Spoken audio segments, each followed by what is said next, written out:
in this video, it is our last segment of evaluating limits, and as you can see, I've got fractions and fractions. That is called a complex fraction.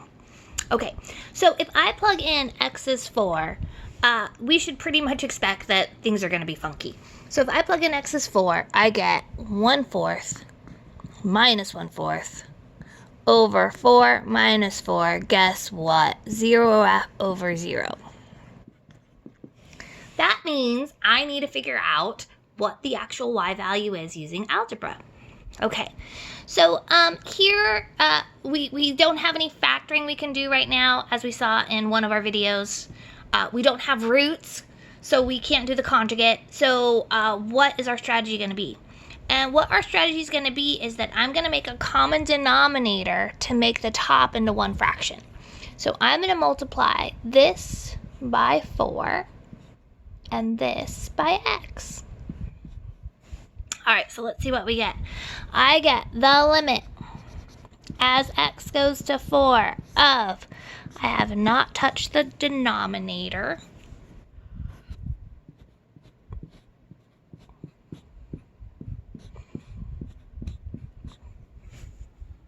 okay, so I have 4 over 4x minus x over 4x, which would be 4 minus x over 4x.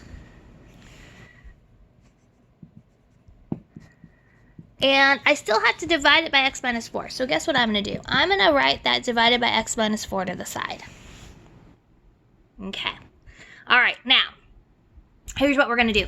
When I divide fractions, it's the same thing as multiplying by the reciprocal. So what I'm going to do is I'm going to change this to a multiply, and this is going to flip upside down.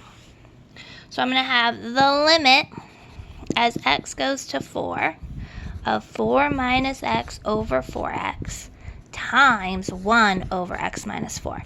So let me just pan back for a second, okay? Make sure everyone's following along. So I have this fraction that I made with a common denominator, which joins forces over here, all divided by x minus 4. So all divided by x minus 4. But I'm going to write it over 1 to get ready to multiply by the reciprocal.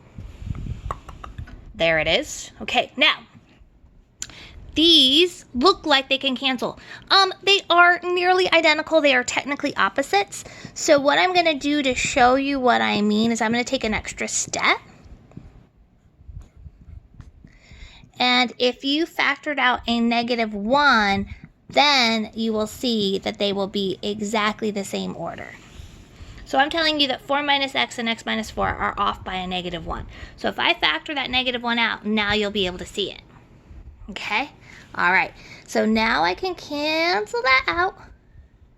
And this now is the limit as x approaches 4 of -1 over 4x. Awesome. Last step, we're going to plug in x is 4. So -1 over 4 times 4. So it turns out that that y value at the whole is -1/16. Okay. Good luck with the algebra. Be careful.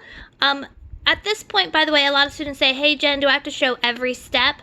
No, you don't have to do every step, but I need to see some of them so I could follow your process. If you have that and jump to that, then I have no idea what you did. Okay, so give me a glimpse into some of it.